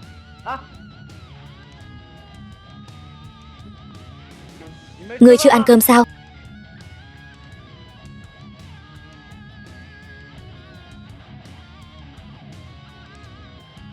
Võ công thiên hạ, không có gì là không thể bị đánh bại, chỉ có nhanh mới không bị phá vỡ.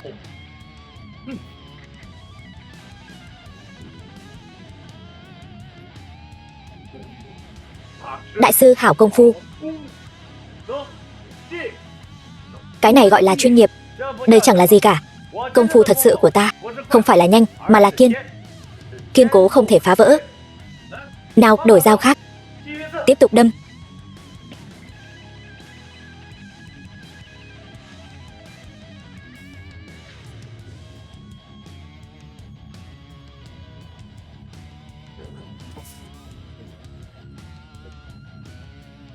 Thấy chưa? Hắn căn bản không thể phá được. Hộ thể cương khí của ta còn chưa ra tay mà hắn đã ngã xuống rồi. Nếu ta xuất ra toàn lực, ngàn dặm bên ngoài lấy mạng hắn như lấy đồ trong túi. Tiên sư, cao thủ, ngài thật sự là tuyệt thế cao thủ. Vạn người có một. Đây không tính là gì. Ta chỉ là đương đại trưởng môn Thiên Nguyên phái mà thôi. Thượng đại trưởng lão tổ sư của chúng tôi mới là nhân vật thần tiên trong truyền thuyết. Tiên sư, Kiều thị có Kiều lão gia, nghe nói công lực đã đạt đến hóa cảnh. Không biết ngài có nắm chắc không? Hóa cảnh quả thật là cực hạn của cao thủ phàm nhân. Nhưng mà tiên pháp cao thâm của chúng tôi không phải phàm nhân có thể so sánh. Vậy thì làm phiền tiên sư cùng ta đến Kiều gia một chuyến, ủng hộ ta liên hôn với Kiều thị. Giang tỉnh này sẽ là thiên hạ của chúng ta. Cái gì? Gia chủ, người có phải đã lú lẫn rồi không? Thế mà lại muốn gả Lạc Tuyết cho một tên nhặt ve chai. Ta không đồng ý. Anh hùng không hỏi xuất thân. Cậu ta có bản lĩnh, đã chữa khỏi bệnh cho ta. Ngược lại ta còn sợ. Lạc Tuyết không xứng với cậu ta đấy. Biết chữa bệnh thì nhiều lắm. Cậu ta biết quản lý công ty sao? Cậu ta có thể làm cho Kiều gia chúng ta lớn mạnh sao? Không môn đăng hộ đối, Lạc Tuyết cũng sẽ không hạnh phúc.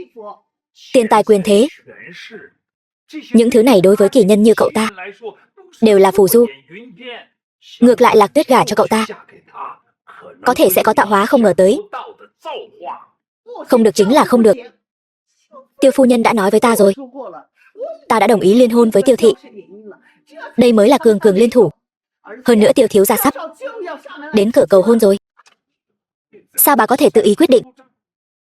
Ta đã bảo Lạc Tuyết dẫn Phương Hàn đến rồi. Hôm nay sẽ định luôn chuyện hôn sự. Vừa hay, ta cũng đã hẹn Tiêu thị rồi. Cũng là hôm nay đến cửa cầu hôn. Hơn nữa còn dẫn theo Thiên Nguyên trưởng môn làm mai. Cái gì? Tiêu gia, Thiên Nguyên trưởng môn. Bà đây là dẫn sói vào nhà, rước họa vào thân rồi. Đại họa. Gia chủ, ta mới đi có 2 tháng mà ông đã lú lẫn đến mức này rồi. Có Tiêu gia và Thiên Nguyên phải ủng hộ, Kiều gia chúng ta mới có thể chân chính hưng thịnh phát đạt.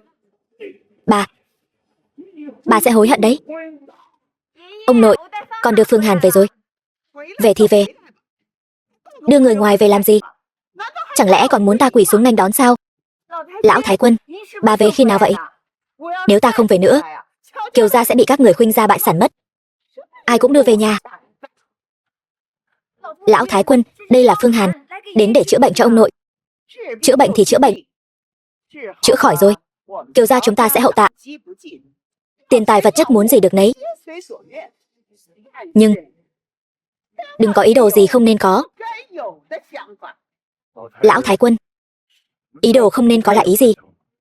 Kiến càng dung càng lớn, châu chấu đá xe. Cóc ghẻ mà đòi ăn thịt thiên nga, đều là những ý đồ không nên có. Lão Thái Quân, là con thích Phương Hàn, không phải Phương Hàn muốn cưới con. Ý bà là con là cóc ghẻ sao? Con có biết xấu hổ không hả? Con là con gái, ta nuôi dạy con nên người. Con lại đi lấy một thằng nhặt ve chai. Nhặt ve chai thì sao? Không trộm cắp, không lừa gạt. Tôi tự lao động kiếm sống, không có gì đáng xấu hổ. Tiền tôi kiếm được, tôi trích 1/10.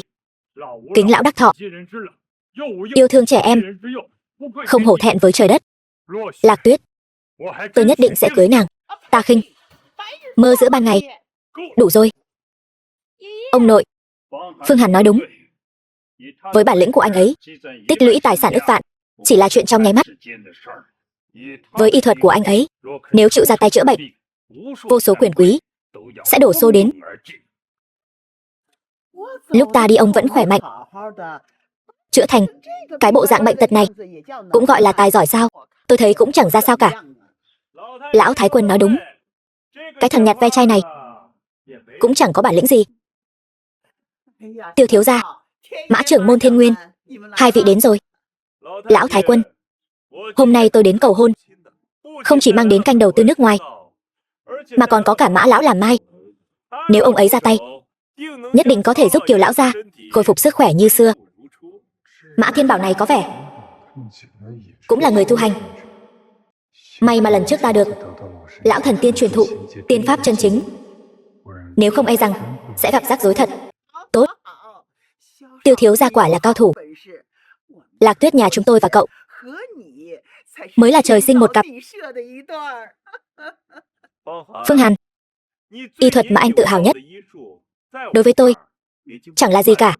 Tiểu tử, nghe nói người quyền cước rất nhanh, lực đạo vô song. Nào, đánh ta đi. Ngươi là ai, có bệnh sao? Vừa ra đã bảo ta đánh. Ta vẫn là lần đầu tiên nghe thấy có loại yêu cầu này, hỗn láo. Vị này chính là tuyệt kỹ Thiểm Điện Ngũ Liên Hoàn, Thiên Nguyên đương đại trưởng môn, Mã tiên sư. Người trẻ tuổi không biết trời cao đất rộng. Hôm nay ta sẽ dạy ngươi làm người. Nào, đánh ta. Ta xem cũng chẳng cần xem, hắn căn bản đánh không trúng. Được, hôm nay ta sẽ thỏa mãn cái yêu cầu này của ngươi.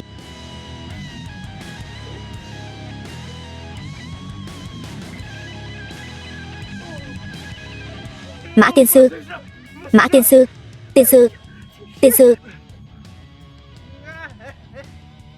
Ta sơ suất thôi, không né được.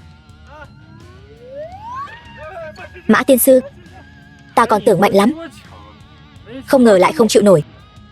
Ta chỉ dùng 3 phần công lực. Phương Hàn, Mã tiên sư chỉ là nhất thời sơ suất, bị ngươi thừa cơ hội. Ngươi đánh Mã lão, đắc tội Thiên Nguyên phái. Đợi Mã lão tỉnh lại sẽ không bỏ qua cho ngươi. Ta chờ đây. Thiên Nguyên phái cao thủ như mây, một tay che trời. Ta không cùng các ngươi chịu tội. Tiêu thiếu, ta cùng các ngươi đi. Các ngươi cứ ở đây chờ sự trừng phạt của Mã tiên sư đi. Phương Hàn, ngươi cứ chờ đó cho ta. Thiên Nguyên phái gì chứ, cũng không ra sao cả. Phương Hàn, không được chủ quan. Thiên Nguyên phái là ẩn thế môn phái, người thường căn bản không biết. Nghe nói người tu luyện thành công có thể sống 200 tuổi, cho nên cao thủ như mây. Vậy Mã tiên sư này là tầng thứ gì? Cái này ta nhìn không ra. Nhưng hắn là đương đại trưởng môn, nghe nói đã đạt đến cảnh giới khó lường. Vậy cũng chẳng ra làm sao, một quyền bị Phương Hàn đánh ngất. Đó là hắn đánh giá sai thực lực của Phương Hàn, sơ suất không kịp né. Nếu không Phương Hàn mới tu luyện được mấy năm, Mã tiên sư tu luyện mấy chục năm. Giang Thành lại sắp nổi gió rồi. Lão gia không cần lo lắng cho ta, tu vi của ta đã có phần tiến bộ. Cho ta một gian phòng, ta muốn thi triển bí thuật, thăm dò thực lực của tên Mã tiên sư này. Được. Phương Hàn, ta sống đến từng tuổi này, sinh tử đã sớm xem nhẹ. Nhưng mà Lạc Tuyết, ta giao cho con. Ông nội, lão gia yên tâm, có con ở đây, đại tiểu thư sẽ không chịu một chút tổn thương nào. Mắt thiên lý, tài thuận phong, đi. Ta muốn xem thử ngươi cái tên gọi là tiên sư này có bao nhiêu năng lực. Tỉnh rồi. Mã tiên sư, ngài thế nào rồi? Thế nào rồi? Cả ngày chơi với diều hâu, cuối cùng bị diều hâu mổ mắt. Mã tiên sư, chuyện này rốt cuộc là sao? Tên tiểu tử đó làm sao có thể phá được hộ thể cương khí của ngài? Ta sơ suất, không kịp tránh.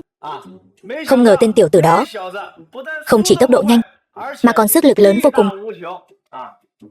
Một đòn đánh lén vô cùng gian xảo.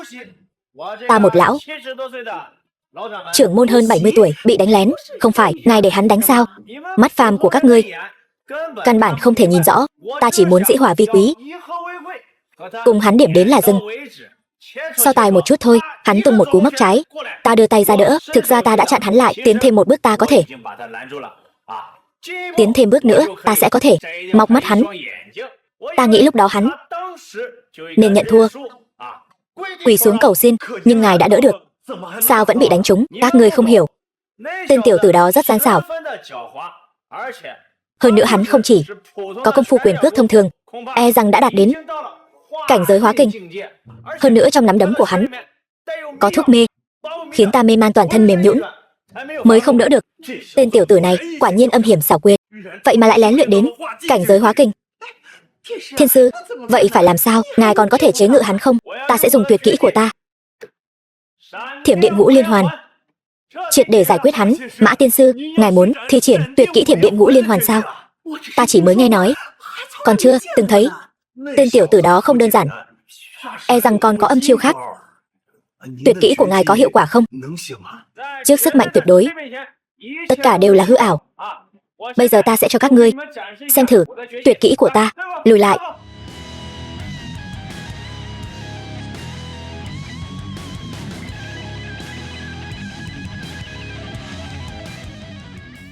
Quả nhiên có 2 chiêu. May mà ta đã tu luyện tiên thuật, nếu không thật sự xảy ra chuyện lớn. Đây là Nhất Liên Hoàn, đây là Nhị Liên Hoàn, đây là Tam Liên Hoàn, đây là Tứ Liên Hoàn, đây là Ngũ Liên Hoàn. Mã tiên sư, với tuyệt kỹ của ngài, nhất định có thể khiến tên tiểu tử đó vạn kiếp bất phục. Đúng vậy, đánh lui Kiều gia, phế bỏ vị trí gia chủ. Ta sẽ quản lý Kiều gia, liên hôn với Tiêu thiếu.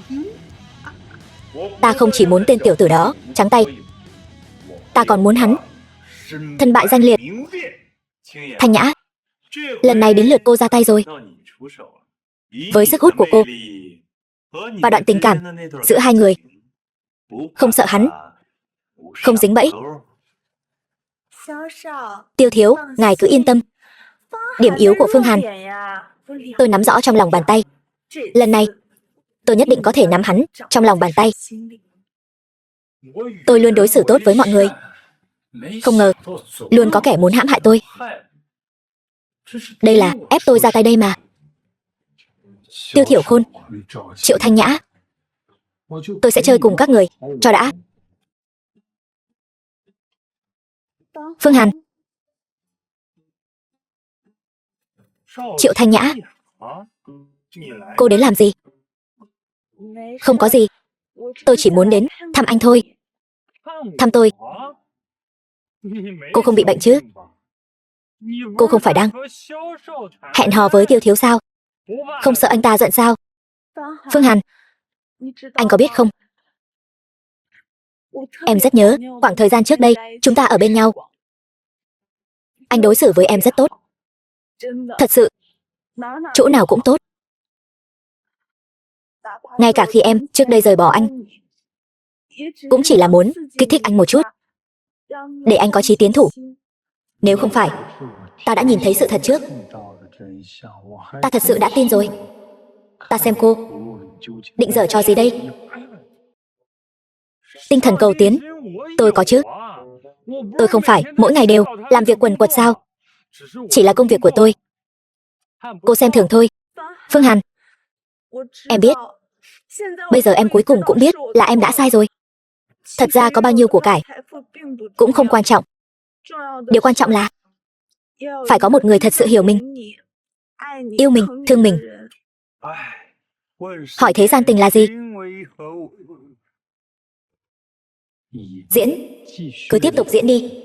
Nếu không biết trước kịch bản, tôi thật sự đã mắc bẫy cô rồi. Chuyện cũ đã qua rồi, bây giờ nói những điều này còn có ý nghĩa gì nữa? Đừng nói những lời vô nghĩa đó nữa. Rốt cuộc đã xảy ra chuyện gì? Nói.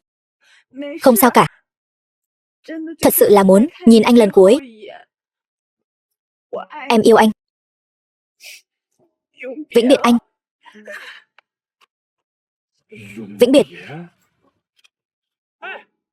Đừng làm chuyện dại dột. Đuổi theo đi, chàng trai.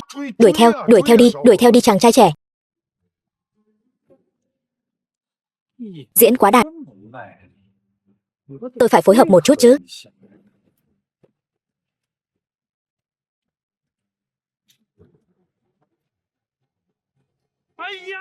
Nghĩ thoáng lên nào, đừng làm chuyện dại dột. Lạc Tuyết, Bây giờ đến khách sạn Tiêu Thị, tôi sẽ cho cô xem một màn kịch hay. Tiêu Thiểu Khôn, anh giở trò gì vậy? Tôi sẽ không mắc bẫy anh nữa đâu. Đừng vội từ chối mà. Đến rồi em sẽ biết. Không đến, em sẽ hối hận đấy. Em không muốn biết Phương Hàn rốt cuộc là người như thế nào sao?